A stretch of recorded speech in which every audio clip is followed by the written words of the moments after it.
Acha que existe racismo em Portugal? Acho. Sim, acho. Um bocadinho. Um bocadinho. Não sei, depende. Depende da zona, do país. Sim, eu acho que ainda existe racismo em Portugal, nos tempos que correm. Apesar de se falar muito nisso e de se dizer que lá fora há muito mais, eu acho que cá também há. Muito ainda, infelizmente. Eu vejo nos autocarros, eu vejo nas lojas, eu sinto isso. Também depende das pessoas, há uns que são, outros não. Por acaso eu não senti. É um bocadinho difícil dizer assim, é racista ou não é racista, mas ainda há muita gente racista em Portugal e ainda há muitas racistas. Sim. E acha que as forças policiais são um exemplo de bom comportamento nessa matéria ou de um comportamento... Não sou o melhor exemplo, não. Existe racismo na polícia? Na polícia? Sim, portuguesa. Acho que não. Pelo que eu vejo, não. Penso que há. Mas, claro, se cada pessoa é diferente. Pensa que os polícias reagem de uma forma diferente a um jovem negro ou um jovem branco? Acho. E já tive em circunstâncias em que isso aconteceu. E acho que agem da mesma maneira para toda a gente. Mas achas que agem da mesma maneira na Avenida de Roma ou na Cova da Moura? Esses já são dois temas diferentes, são dois sítios completamente diferentes. Como acontece mais, se calhar mais assaltos com pessoas de outras raças, se calhar eles generalizam também e têm mais medo deles? Ou... Assim, pronto, lá está. Também muitas vezes eles são mesmo delinquentes, mas não é obrigatório que sejam de cor para serem delinquentes. E muitas vezes parece que há outra atitude da parte dos polícias quando se trata de um preto.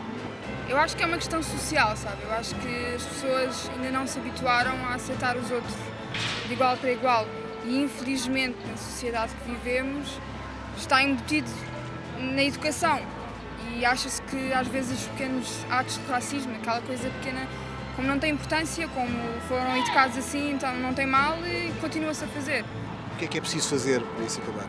Mudar mentalidades, sobretudo começar pelos mais novos na escola. Mudar o sistema. Todo.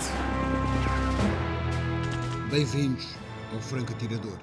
Vamos falar de polícia, de bairros e de racismo. Vamos tentar entender se a polícia se comporta da mesma maneira em todos os sítios em Portugal.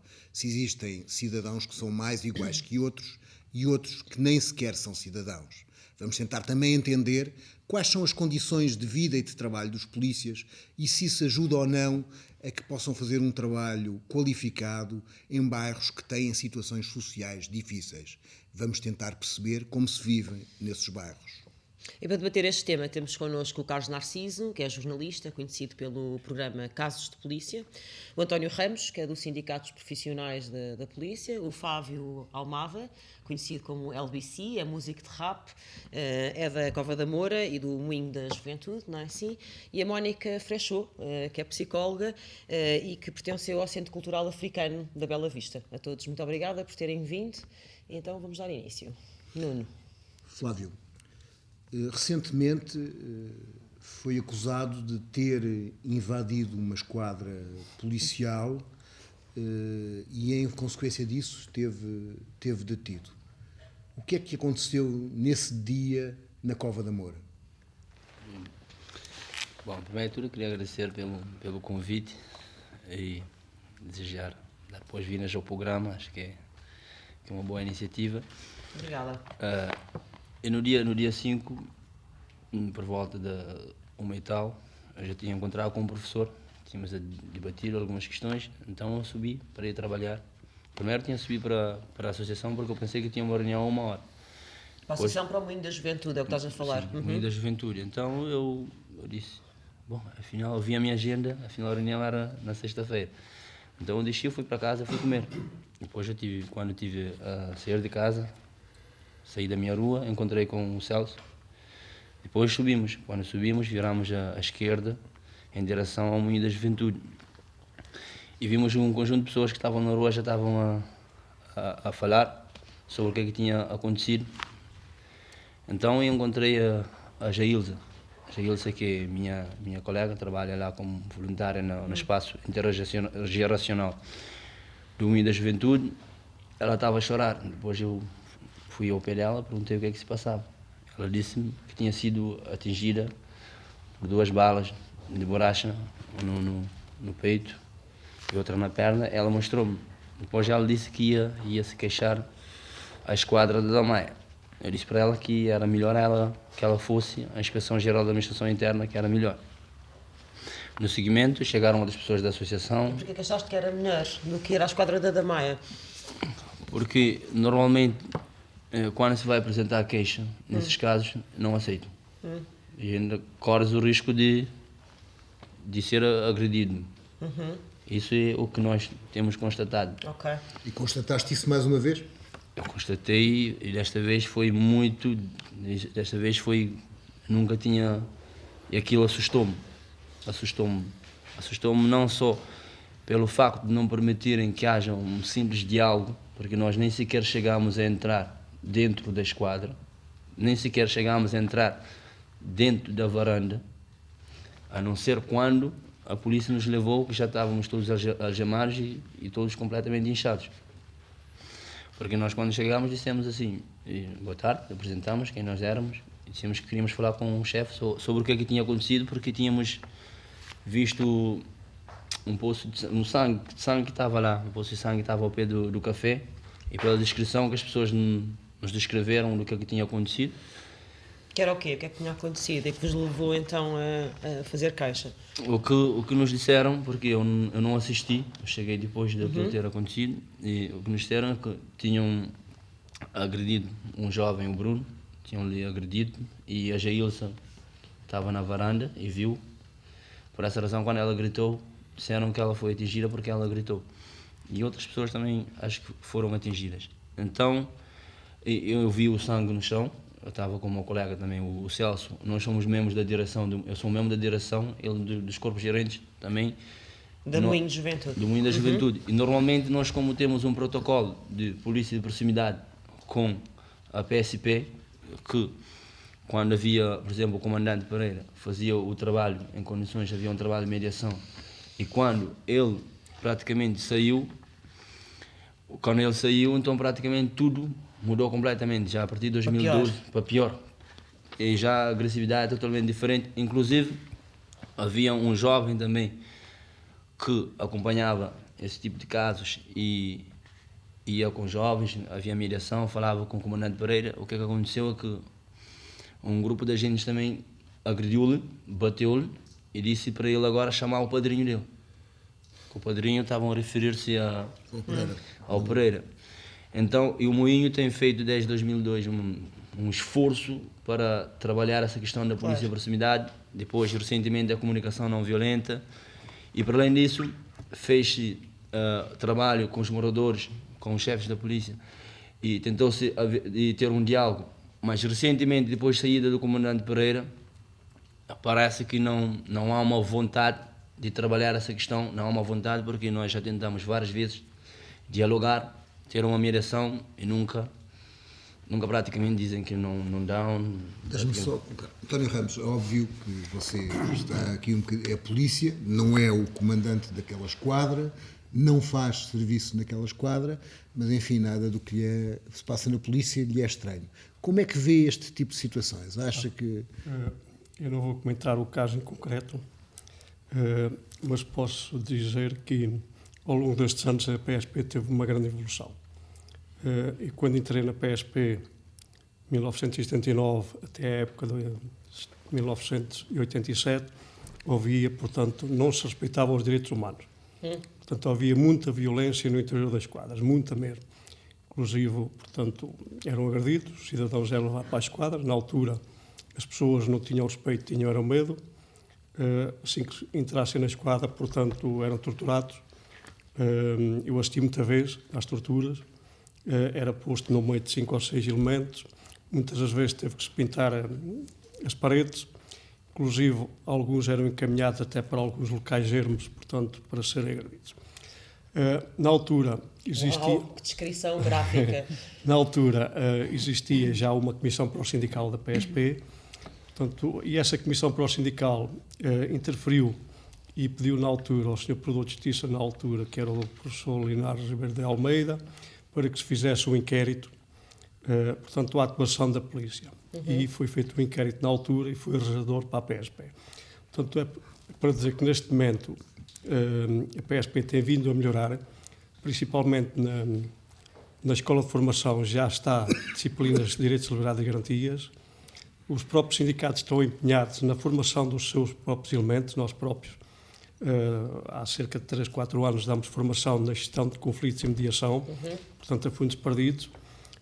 60% do pessoal dos candidatos para a PSP tem licenciaturas. Também os próprios sindicatos têm vindo a defender que, portanto, no interior das quadras de acesso ao público não temos qualquer tipo de receio que se ponham câmaras. Portanto, houve uma grande evolução. Mas acha que é possível mesmo assim, apesar desta evolução, que digamos que a atuação da polícia em bairros, naquilo que se chamam bairros, tenha por vezes critérios que são diferentes da atuação noutros pontos da cidade? Pronto, o problema, pode haver, como digo, casos pontuais, o problema dos bairros.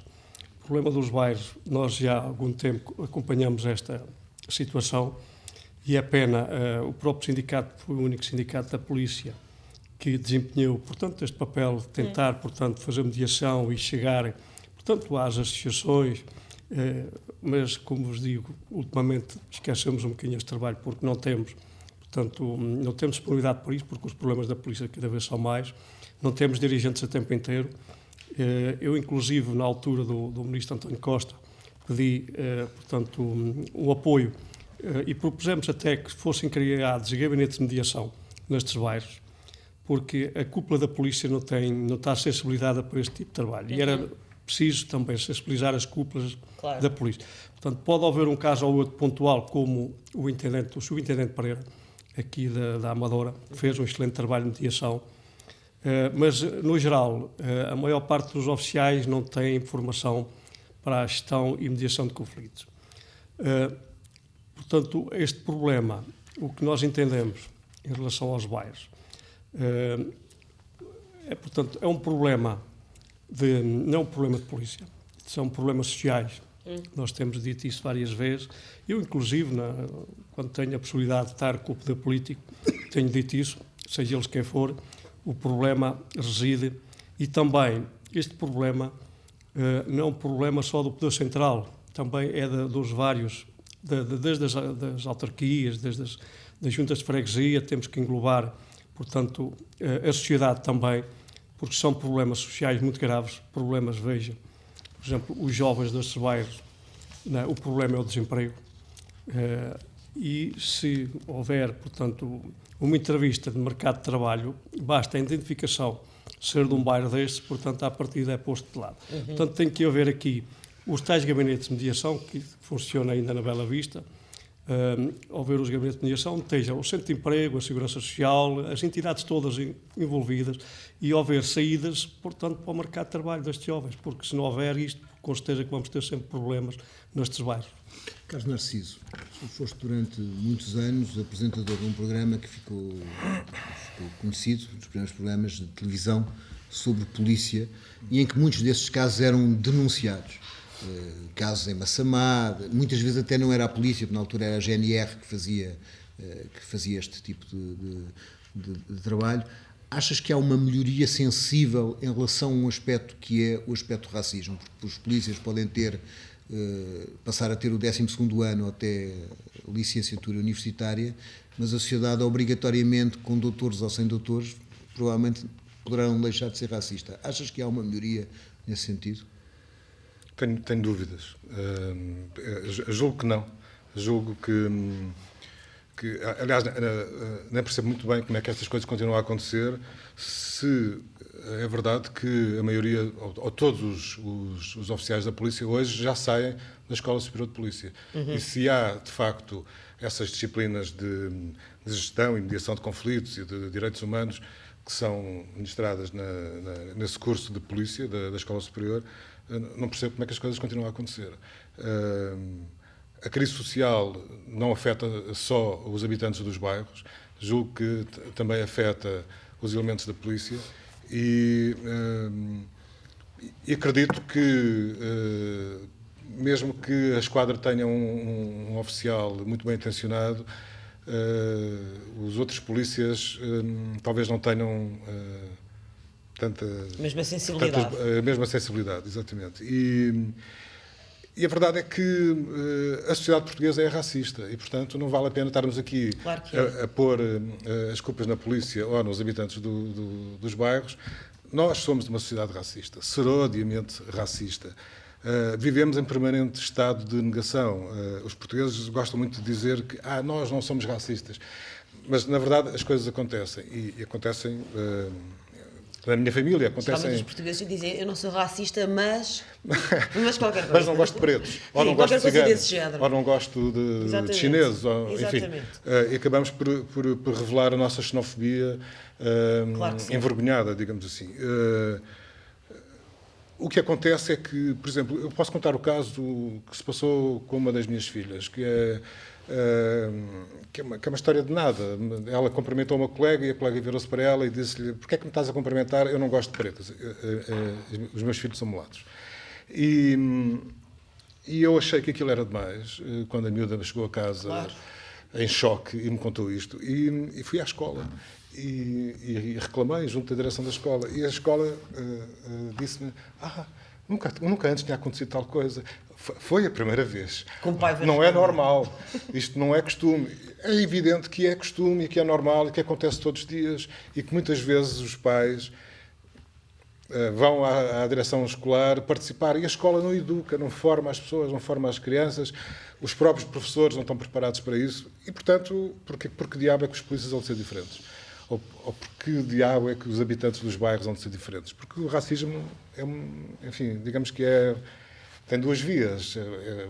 Funciona para lá e para cá, não é? E, aliás, tem sido uma das áreas onde o Estado tem investido muito pouco, não é? Mesmo naquilo que é essencial de campanhas de sensibilização. Joana, eu acho que o Estado não investe em coisa nenhuma. Este Estado que nós temos... Não, investe em algumas coisas, na banca, por exemplo, mas agora não queria levar para aí o debate. É uma coisa que é uma à parte, mas que é uma constatação evidente, mas que se calhar é necessário fazer. É que, de facto, nós temos assistido até a campanhas de sensibilização para outras áreas igualmente importantes, não digo que não, mas em relação ao racismo, que é, como tu estavas a dizer, e bem, intrínseco na sociedade portuguesa, há um silêncio, não é? Um mantedor absoluto. Não se fala disso. Há uma negação permanente. Exatamente. Vivemos nesse estado. E enquanto isso não for desmistificado e não for apagado da cabeça das pessoas, é evidente que não há solução. É evidente. Mónica Freixo, tu viveste parte da adolescência e da infância no bairro da Bela Vista de Setúbal e fizeste mestrado, pós-graduação, acho que doutoramento não fizeste, mas fizeste uma série, portanto, e saíste do bairro. Mas tu, nessa infância e no tempo que estavas lá, sentias que eras uma cidadã igual aos cidadãos que estavam fora daquele bairro? Tratavam-te da mesma maneira? Sentias que o Estado te tratava da mesma maneira? Eu se calhar começava por na sequência do que o Carlos Narciso estava a falar, por esta experiência de ser vítima de racismo. Eu acho que tive consciência das diferenças de raças, precisamente quando estava em Setúbal, tinha 12, 13 anos, tinha acabado de chegar de Castelo Branco, portanto um meio mais pequeno e onde obviamente me sentia muitíssimo bem. Estava na rua e um senhor disse-me: tens que voltar para a tua terra. E eu comecei a pensar: Castelo Branco? Mas porquê?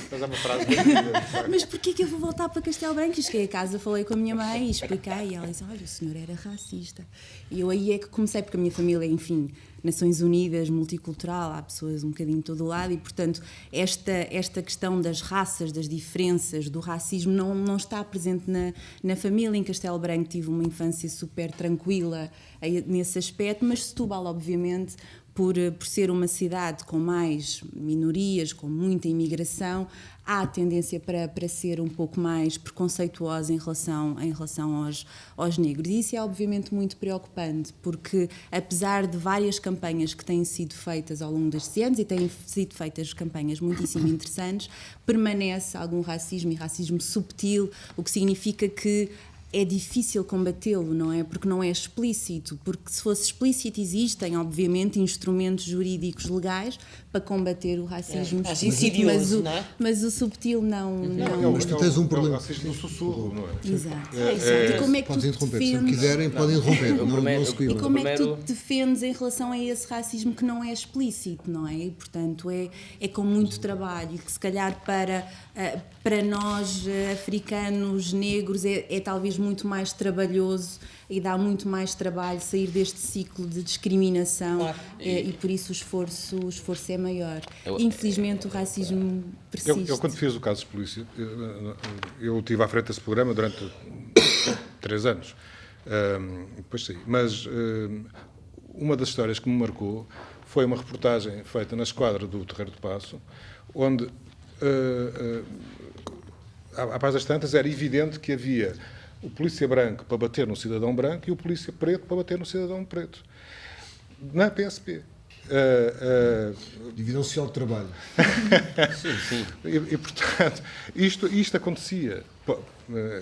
Pode-me dizer que foi um caso pontual, que foi só ali, foi só naquele instante, naquele momento. Não, mas é bom também a gente entender praticamente que não são casos pontuais o que acontece nos bairros. E também eu acho que vão perceber de que tipo de racismo que nós estamos a falar, concretamente do racismo. Porque naquilo que eu percebo, o racismo é uma combinação entre preconceito e poder. Por exemplo, Claro, do ponto de vista, por exemplo, um cigano pode não gostar ou um negro pode não gostar de um branco. Mas o cigano não tem nenhum poder para fazer ele perder o emprego, não tem nenhum poder para bater nele e ainda sair ilibado. O racismo é uma combinação entre preconceito e poder. É como se for falar da questão, por exemplo, do machismo, também é uma combinação do poder, praticamente. Agora, no bairro não é um caso pontual, porque, para já, há vários casos de jovens que foram mortos em situações estranhas, em que nunca houve nenhuma condenação, e uma parte desses jovens são menores.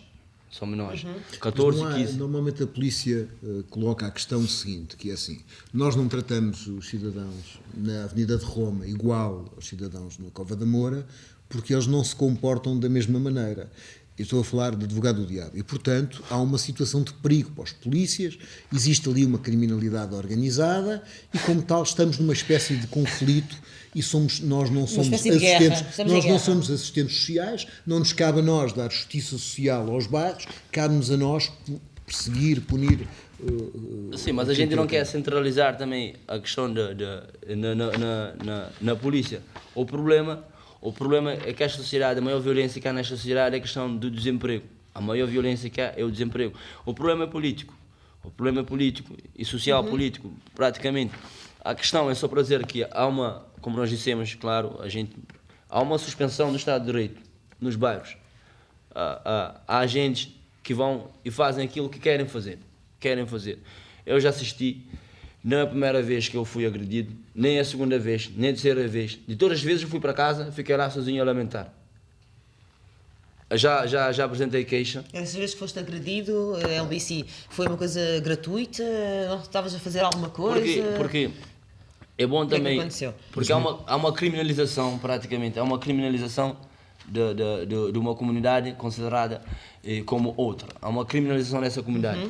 Há um depositário de uma mensagem estigmatizada sobre os bares. Ou a gente vem e não sabe a realidade, pensa que há crime organizado, que há cultura de arma, e não há nada disso nesses bares, não há crime organizado. Mas desta vez foi mais grave, isto é, a agressão que tu sofreste desta vez, eu li numa reportagem do Público, uma excelente reportagem do Público, que houve uma tortura propositada por tu seres um elemento de uma intelectual do bairro e por seres alguém que estava na direção do Moinho da Juventude. Sim, é bom dizer uma coisa, porque enquanto estive na Cova da Moura a cantar o meu rap e não me interessar pela política, e não me interessar pelos livros, pela questão do trabalho, pela questão racial, pela questão de género, nunca me chatearam. Nunca me chatearam. Enquanto eu andava lá com os meus amigos, andávamos e não me chatearam. A partir do momento que eu comecei a interessar pelas questões políticas, começaram-me a chatear. A primeira vez foi quando a primeira vez nós escrevemos um jornal. Participei na questão do jornal, que falava de várias questões, tanto da violência policial, da questão do trabalho, da questão da habitação. Eu ia por volta, eu tinha assistido um concerto de José Mário Branco, eu fui ao bairro, na altura eu dormia, eu estou sempre no bairro, dormia na Reboleira, na Alta da Mãe. Então eu fui ao pé do Mini Preço e de repente eu vi a polícia no bairro, eles viram, passaram por mim, eu disse, pá, eu não vou ficar na rua a essa hora, eu vou para casa. Eu e o Jaquilson. Então fomos. Quando fomos entrar numa rua, vieram e fecharam a rua. Fecharam a rua e saíram logo agressivos com o jornal na mão. Nós tínhamos o jornal na mão, eles já tinham o jornal também. E tomaram o jornal e o outro disse-me assim, violência policial, onde é que você já viu isto? Eu disse, era 2 da manhã, não ia falar muito também. Não ia falar muito. Eu disse, eu já vi sim. Depois ele disse, se você fosse meu filho, a polícia te batesse, chegarias em casa, eu dava-te mais. Depois, sim, isso é capaz de ser verdade. Eu disse para ele assim, eu já vi. Ele disse, como? Ele disse, lembras daquela vez, por exemplo, quando os agentes policiais foram fazer uma manifestação em cima da ponte, e o que é que aconteceu? Na época do Cavaco. Então foi agressão policial, porque a polícia caiu e teve a violência sobre os próprios agentes. Os secos e molhados, é no isso que Terreiro do Paço. No Terreiro do Paço, sim, acho que é o Terreiro do Paço. Que eu, na altura... Então o que aconteceu? Ele disse, dá-me o jornal e deixou-me e fui para casa. E também porque... Aquele senhor era um molhado. Foi um dos promotores da manifestação. Eu sei, eu lembro. Foi detido. Foi detido. Foi isso que ele disse. Então ele deixou-me, foi-me embora, disse, Jaquilson, hoje estamos safros. E fomos para casa. Outra vez, eu vi o que é que fizeram ao Jaquilson. Eu estava lá. Eu digo, naquele dia a mim deram umas chapadas, a mim não me agrediram completamente, mas o Jaquilson eu vi aquilo humilhante, aquilo que lhe fizeram. Eles bateram tanto nele, colocaram-lhe no chão, ele vomitou, colocaram em cima do vômito, fizeram como se ele fosse... Esfregona. Bateram nele, eu vi, não me contaram. E só naquela noite, eu digo, podia ter acontecido pior. Eu gritei, eu disse, não, ele não é o que vocês estão a pensar, ele é um estudante, isso, mas aquilo. Mas quando eu cheguei lá, eu vi concretamente o que é que ele estava a levar. E só a mim me disseram, também vais connosco, porque quando chegaram os outros, ele ficou com vergonha e disse, porque eu assisti tudo, eu disse, amanhã vou a Igai. Depois ele disse, pá, tenho que levar a esse. E levaram para lá. Foi só a partir do momento que comecei a interessar pela política, pela questão dos bairros, da questão nacional. Começaram a chatear. E praticamente disseram mesmo lá na esquadra, agarra aquele que tem mania, que é esperto. Mas uma outra linguagem. António Ramos, reportando-me ainda ao caso da Cova da Moura, mas não podendo falar diretamente do caso, uma das acusações que fazem os moradores do bairro é que há um crescimento da extrema-direita nas forças policiais. Nomeadamente na Cova da Moura foram detectados agentes que têm tatuagens com cruzes suásticas, etc. Você que é sindicalista sente isso na polícia? Estou a ouvir esta situação das polícias, portanto, estarem ligadas a partidos. Não, o problema não reside aí. O problema reside, portanto, como já aconteceu, é a falta de confiança, porque temos que, portanto, os jovens não podem ver destes bairros, né? Não podem ver o polícia como um inimigo, tem que ser como um amigo. E tem que haver um trabalho desenvolvido e que foi feito pelo anterior comandante. Terminou, e o próprio sindicato também desenvolveu este trabalho e terminou há 3 anos porque não tínhamos condições para o desenvolver. E essas condições são aparentes, António. Essas condições passam também pelas próprias condições que neste momento a polícia tem para trabalhar, é isso? Nós somos um sindicato que nos preocupamos com os problemas sociais, não é? E há algum tempo esta parte nós temos vindo a desenvolver, portanto, a questão vimos que estes problemas têm que passar por problemas políticos e sociais, não por problemas de polícia.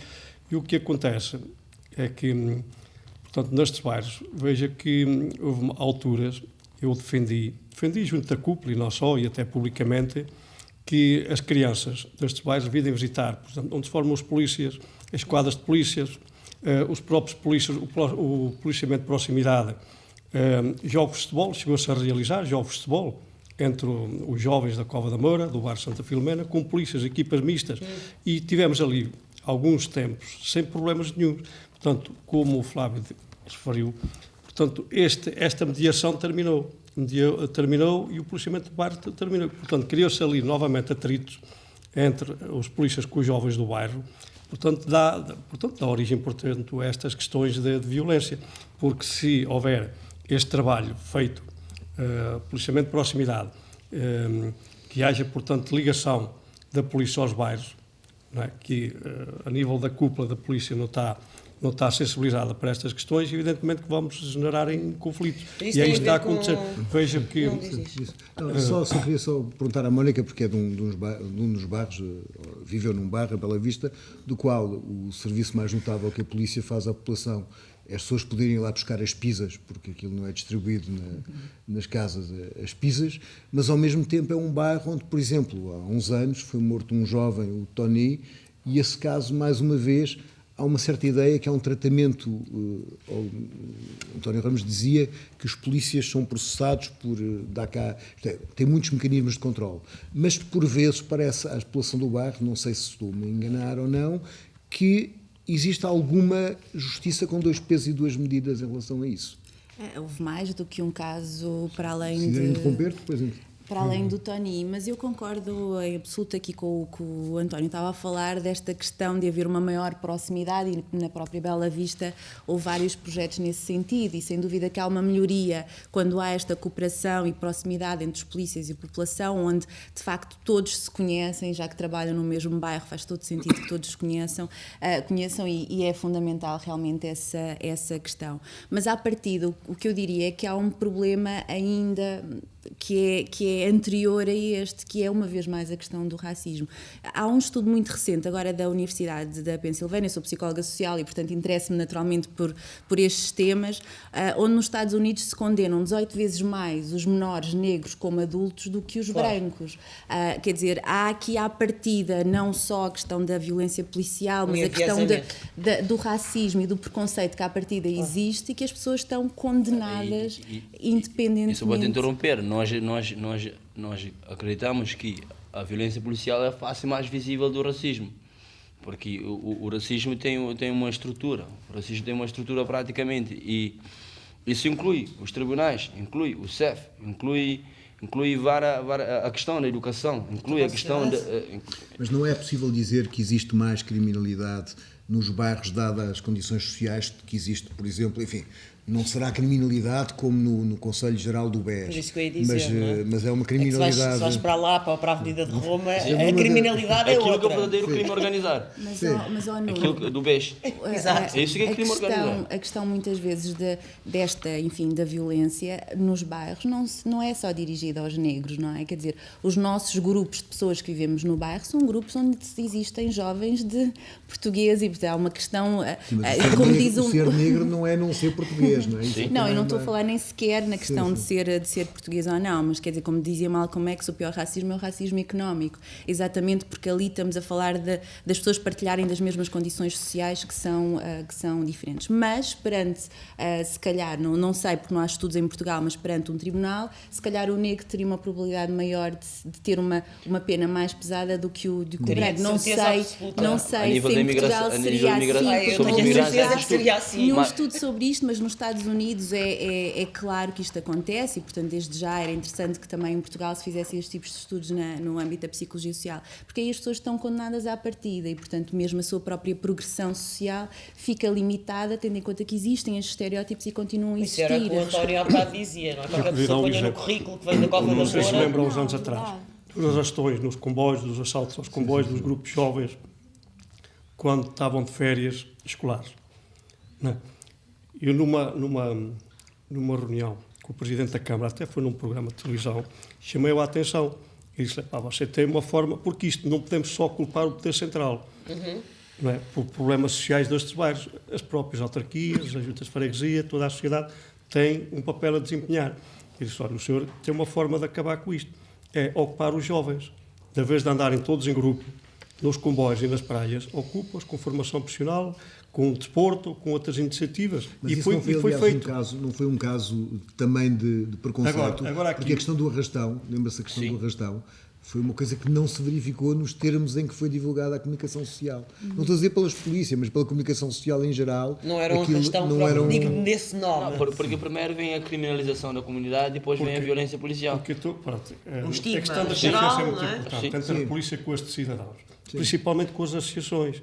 Se esse trabalho não existe, à partida cria-se aquele clima de desconfiança, e é isso que aconteceu ultimamente. O comandante, inclusive, como ele diz, houve muitos elementos que se queixavam. Portanto, o comandante dizia que ele aceitava e recebia chamadas das pessoas dos bairros a dizer, portanto, que o comportamento dos agentes. Portanto, o próprio comandante era pressionado e criticado por alguns elementos que não os deixavam fazer aquilo que eles queriam. Portanto, só por ver. Agora, mas isso prova que o ónus da desconfiança não pode recair só sobre os habitantes dos bairros. É a própria polícia que, quando vai para lá, já vai com essa predisposição de bater naqueles malandros, não é? Mas como que querem porque também... alguma coisa vão ter feito. A polícia também não vai bater só por bater. Nós chegamos a pé do cidadão e começa-se a bater sem mais nem menos. Não é a história que eles contam, mas enfim. A maioria da população pode ir a todos os bairros e pode falar com os jovens e vão dizer qual é a intervenção da polícia. Como também que vai se criar um ambiente de confiança quando a própria polícia, praticamente até agora, não tem esse interesse e é bastante agressiva, porque o que nos aconteceu praticamente foi uma tortura. E as palavras que nós ouvimos lá na esquadra, que se eles tivessem poder, nós seríamos executados. Vocês, preto do caralho, vocês não sabem o quanto vos odeio, a vossa raça devia ser toda exterminada. E completamente, o que é que querem isso? O que é que querem? Querem que alguém, agora vão pedir que tenha síndrome de Estocolmo. Não pode ser. É lógico que eu tenho uma formação, eu consigo digerir completamente as questões e perceber que há uma questão que vem de cima. Agora, um jovem que está com 12 anos, 13 anos, em que o seu irmão, o seu amigo, é morto naquelas circunstâncias com 14 anos, com um tiro na cabeça, e se faz uma comparação ao miúdo, a uma gazela, num tribunal, em que se... Estás a falar do caso do Cuco? O caso do Cuco Elson Sanches. E se tenta culpabilizar a mãe pela morte do filho. E quando também acontece o caso do Seidi, 6 de maio, em que o jovem foi levado pela esquadra por causa de um chocolate e foi espancado, literalmente, e bateu com a cabeça na parede, bateram na cabeça na parede, rebentou uma veia, dias depois, o jovem morre e não há... E quando se vai falar o caso do Tete, esse é o Bruno, o Seidi, conhecido como Mussu. Tinha roubado um chocolate. Um chocolate. O Tete, que estava a sair da escola, foi levado para um sítio que ninguém sabe onde e foi espancado. Mas a investigação do IGAI, eles atuam e agem. Portanto, quando chega ao conhecimento de casos desses, e a grande maioria dos cidadãos não tem conhecimento, mas muita gente é punida por... Muita gente, quer dizer, nestas situações, quando se verifica que há, portanto, direitos humanos, portanto, em causa, portanto, a IGAI é muito severa nisso. Muito rigorosa nisso. A GAI pode ser severa, mas quem sabe?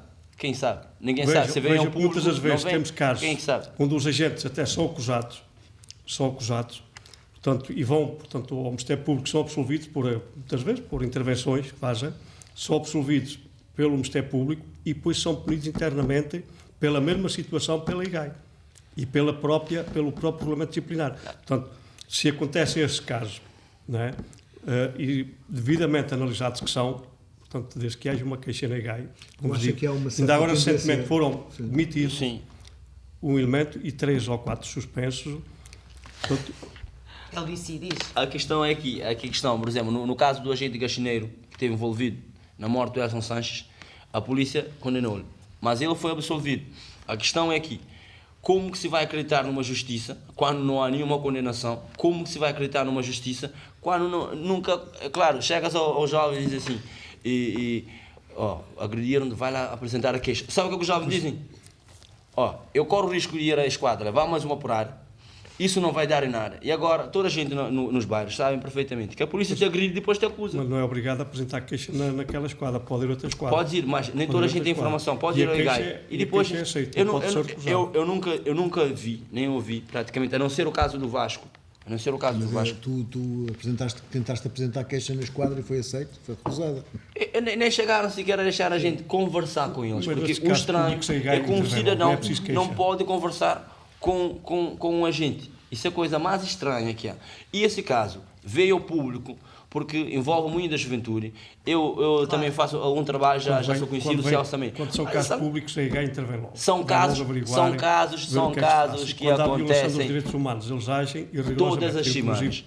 Já tive algumas reuniões com a Inspetora-Geral, tentá-la chamar a atenção e ela, portanto, são mesmo rigorosos. Olha, o que nós acreditamos é que a polícia... Para nós a polícia é agora, também aqui há uma questão importante. Mas o próprio António admite que as o próprio António admite que as cúpulas policiais muitas vezes não estão sensibilizadas nem preparadas para lidar. Para fazer a mediação e para fazer este tipo de trabalho que é preciso, é importante. E também, quando se verifica estas situações, o poder político, com quem eu já tive a ocasião de falar muitas questões sobre o problema dos bairros, eles não estão virados para... Portanto, não querem saber dos bairros, não querem saber se as pessoas estão desempregadas, se há problemas sociais, ultrapassar estes problemas. Não querem saber. E quando numa situação de crise... A legislação nem sequer criminaliza o racismo em Portugal. Só estão preocupados. Sim. Tanto faz a estrutura da polícia. Só ficam preocupados quando arrebentam lá as bombas. Quando arrebentam lá as bombas é que eles ficam muito preocupados. Deixa-me só perguntar ao Carlos Narciso uma coisa. Quer dizer, se podemos culpabilizar a situação social dos bairros, algum comportamento dos moradores e, sobretudo, uma intervenção, um racismo geral da sociedade e, às vezes, uma intervenção desproporcionada da polícia, também existe um aspecto importante que é o papel da comunicação social. Exatamente. Esses bairros não são, na maior parte dos casos, absolutamente discriminados na comunicação social. Vocês, aliás, vão agora receber a BBC, não é? São lá considerados à partida um coio de bandidos sobre o qual pode haver um estado de guerra. Não há ali a comunicação social uma simplificação muito grande sobre isso? Sim, é evidente. Hoje ninguém sabe o que se passa dentro dos bairros, porque não há notícia nenhuma sobre isso. Em tempos que já passaram, as coisas foram diferentes e havia outra visibilidade. Principalmente na SIC, quando a SIC começou, enfim, não foi só o caso de polícia, foi o Praça Pública também, e enfim, o tom geral da informação da SIC era muito virado para essas questões de preocupação social. Mas isso acabou. Enfim, as coisas foram sendo controladas e quem fazia esse trabalho, quem se empenhava nessas questões, foram afastados e hoje o que se vê é a notícia do sangue pelo sangue. Enfim, é outra vertente do crime que nunca é crítico em relação à atuação da polícia. Hoje a informação que se faz é uma informação fascista nesse aspecto, em que promove até a violência policial sobre as pessoas, porque, enfim, porque quem escreve aquilo achará que se eles apanharam alguma razão deve ter havido, independentemente de não se saber se houve ou não. E as coisas mudaram. As polícias não têm razão de queixa. Eu estava a ler, assim, não sei, eu comprei a notícia, não fiz a notícia. E, portanto, como não a fiz, não sei como é que ela foi feita. Mas ouvi dizer que aquelas pessoas, que os dois polícias que foram mortalmente atropelados por um comboio perseguiam, portanto, que estavam a fazer um crime, e os polícias estavam atrás deles para cumprir a sua função, saíram, portanto, não ficaram presos. Quer dizer, o resultado daquele... Não estou a dizer que eles atiraram para baixo do comboio, mas quer dizer, não há também da parte da polícia razões de queixa do ponto de vista daquilo que é a sua função e depois aquilo não ter uma... Sempre houve. De resto, a polícia sempre fez o seu trabalho, bem ou mal, isso agora não... Enfim, neste momento não é essa a questão, mas depois, quando o meliante vai ser interrogado pelo juiz, normalmente acaba por ir para casa e o polícia fica frustrado. Agora vão para as comissões de inquérito, não é? Eu penso que essa é uma das grandes razões da frustração dos polícias, é verificar que aquela correria não serviu para nada. Não, mas isso era uma pergunta que eu estava a fazer ao António Ramos, que é, mas a crise também chegou à polícia?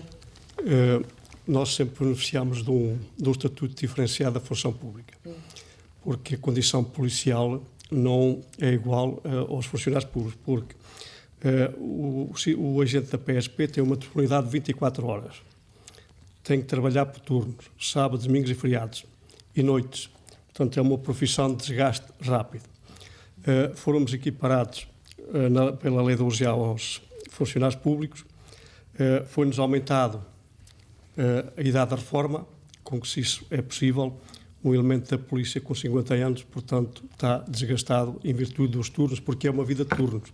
Ao frio, à chuva, e veja que temos algumas zonas do país que é bastante temperaturas negativas.